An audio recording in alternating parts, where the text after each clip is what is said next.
Welcome. This is my flip through for International Fake Journal Month. This is my first time participating. I thought it was a terrific experience and I'm happy to share with you some of my process and what I learned. This is an Apika Japanese lined notebook. I chose this especially so the pages and paper would get crinkly and wrinkly under the weight of the mixed media that I used in this journal. And that was one of my goals, to do heavy mixed media. I used a lot of jelly plate, a lot of collage elements, acrylic inks, different kinds of paints, stamping and stenciling. The inside cover is decorated with hand-carved stamps and some jelly plate monoprinting in the background. First day, very nervous, didn't know what I was doing, but was determined to incorporate some elements that I had in my goals. Tea bags that I had dried and then collaged in. Washi tape around the edge, which is just really fun to work with. One of the things I wanted to make sure that I did was every day was to include some original artwork. So the teapot is a gouache painting. Day 2, more hand-cut stamps, some commercial stencils, that's the pink circles, and then the original art are the books done with fountain pen and some gouache paint. Here's a 6 by 6 inch jelly plate monoprint in the background with hand-carved leaf and spiral stencils and stamps that I used, more tea bags, and then an ink drawing brush pen of the teapot.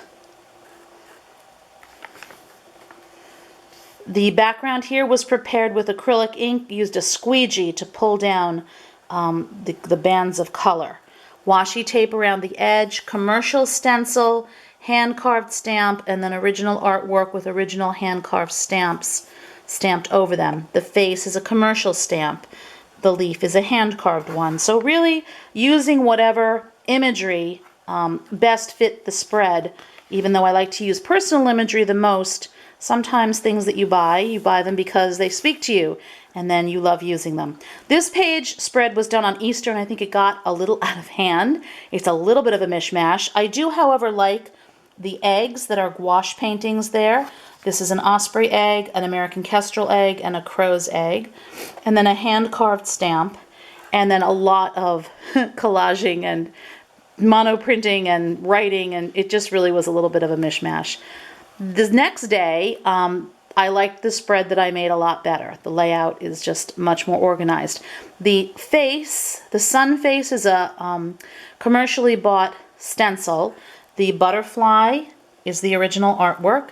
There's deli paper that's been monoprinted with the jelly plate behind. And there's a variety of stamps and stencils, some purchased, some handmade, that make up the background. Whoops. The shield stamp was a hand-carved stamp. The circles are round jelly plate monoprinted onto there. The teapot is an original gouache painting, and there's a little self-portrait of my character in the teapot reflection. Her name is Mavis, by the way. Again, we have lots of stenciling and stamping, monoprinting going on in the background. The dogs are the original art in gouache, and then my character when she was 19 in 1955 here. And again, a teapot with a little bit of a self-portrait hidden in the reflection. This is one of my favorite pages. Background is acrylic ink, gold, a little bit of metallic shine in there, and then some round jelly printing on a round jelly plate with stenciling on deli paper, and more stencil, and then this is the original artwork, and then a collage element, which is a sheet from a poetry book, used book. And then this page is also a page spread that I think got a little bit out of hand. But I was pushing myself to do the unexpected and to work very boldly. So I literally just poured paint here and closed it and did like a Rorschach, print. And I used Post-it notes and then cut out fish from jelly printed paper scraps, drawing washi tape, stamps that I'd made. So it really did get a little bit out of hand, but you know, I was pushing the boundaries, and that's what happens. Not all of them will be 100% successful. This one, again, acrylic ink background, pulled down over the sheets with a large brush this time. The lilies are a gouache and brush pen drawing. This was done on deli paper separately and then cut out and collaged in. Again, some metallic sort of acrylic paint in the background, the blue, collage elements, a hand-carved stamp, and then something called tipping in, which I didn't even know till someone pointed it out to me. I just wasn't prepared for all the writing I needed to do that day, and so I wrote on deli paper and then inserted it into the book using bookbinding repair tape, book repair tape. And here's the other half of that spread with a beautiful collage piece from a vintage field guide, a bird guide that I picked up at a flea market, and then a hand-carved stamp and a little drawing and some collage in deli paper that had been jelly printed. This is a favorite spread for me. Acrylic ink pulled down first on the paper and then a jelly print, monoprint right in the book. The tile designs are a purchase stencil. This is from a little package that your chopsticks come in at the sushi restaurant.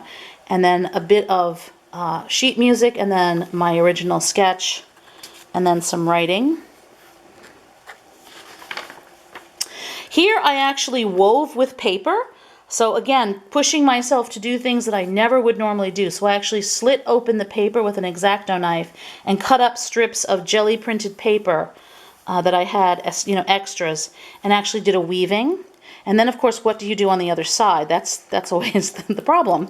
So I basically decided just to ignore it and just leave it as the background. I put a hand-carved stamp over it. I collaged over it. I drew the original artwork on deli paper and then collaged it in. Hand-carved stamps down here.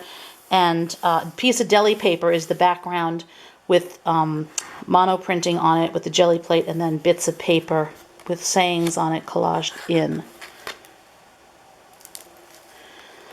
This was a spread that went horribly wrong, but turned out to be one that I really liked. I originally, you can see the piece of paper down here, this was a tan piece of paper that I did a mono print on where I put string down. You can see a ghost image of that, and I glued it in and it just wasn't working. So I took a Montana shock green acrylic paint marker and just literally scribbled over the whole thing with the green paint, let it dry, took a stencil, used fluid acrylic paint, or high flow, probably high flow acrylic because it's very transparent, and did the stenciling. I did the drawing on a piece of deli paper, cut it out and collaged it in, and then used a white gel pen to put the quote from Wendell Berry in the circles. And so I ended up really liking this page a lot, even though it started out very bad.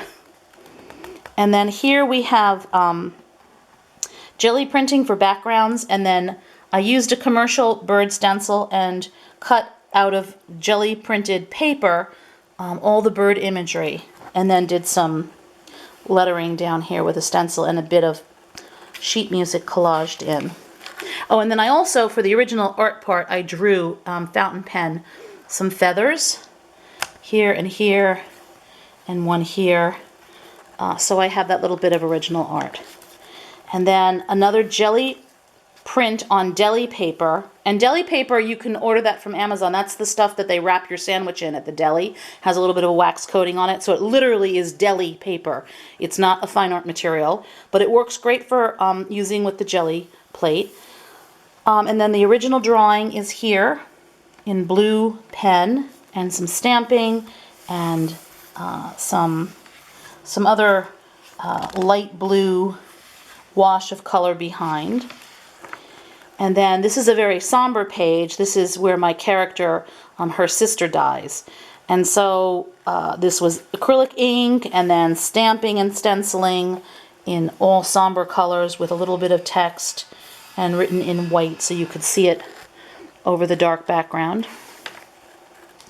This is red gel pen, and it's on sort of a metallic green acrylic ink background. And then here's where I did some other things, pushing myself to do things I've always been interested in but have never done before. I actually stitched together two small jelly prints that were on cardstock that I had in the studio lying around. And I stitched them together. I collaged in a photo.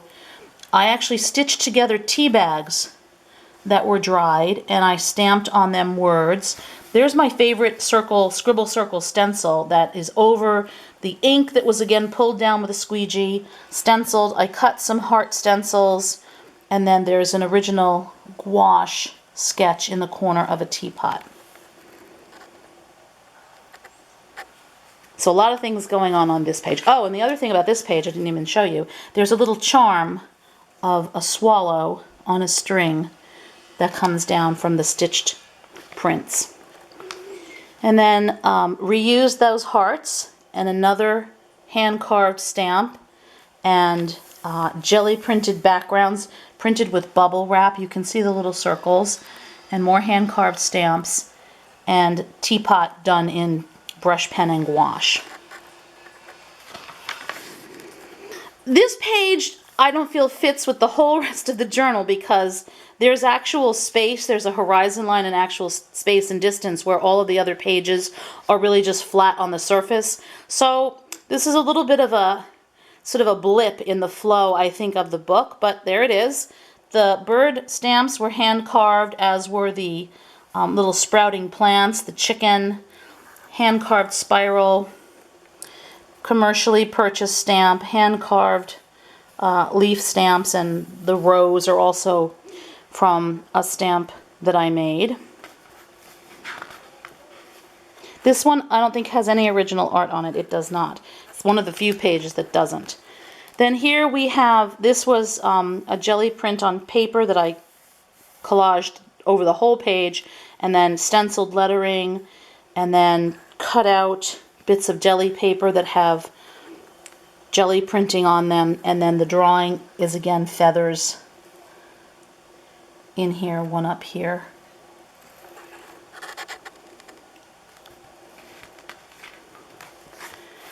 And lots of jelly printing with the big round 8-inch jelly plate. The original artwork is the white Arctic wolf, and then there's I actually drew on the jelly plate with the blunt end of a paintbrush handle, made a design. Other stamps and stencils, but most of that is jelly plate on the round plates. And then really basically painted the whole background here with acrylic, Pentel pocket brush pen for the drawing, commercial stamp that I purchased. Also the ruler is a commercial stamp, some hand-carved stamp imagery there. Handprints are my own. So that was kind of fun and messy, and the unexpected doing the unexpected.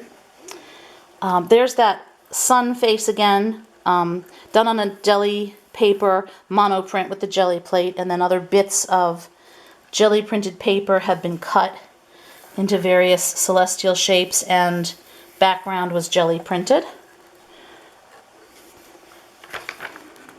Bubble wrap, the bubble wrap that has the really large bubbles makes this kind of a pattern, which is really cool.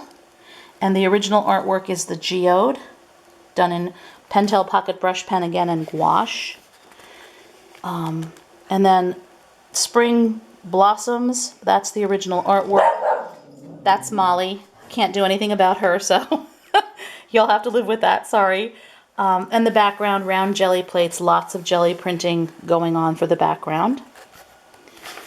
And then again, jelly printing the round, stenciling my favorite scribble circle stencil background, and a teapot is the original artwork. And that's the last spread. And then these were the pages where I actually did my wrap up and analyzed, what worked, what didn't work, the goals that I met, new goals I might have. So I have a few pages just of notes to myself about what it was like to participate for the very first time in International Fake Journal Month. And then the back cover has similar type stamping to the front inside cover. And there's the back, and you can see the journal got really messy as I was working, but very fortunately my character in the journal is 79 years old, and she really is not bothered by any of these things. And the front also equally lived in and splattered and splashed. So I loved International Fake Journal Month. Thank you for taking the time to do the flip through with me. And you can see the whole project on my sketch blog, which is janblenkowsketchbook.com. Thanks.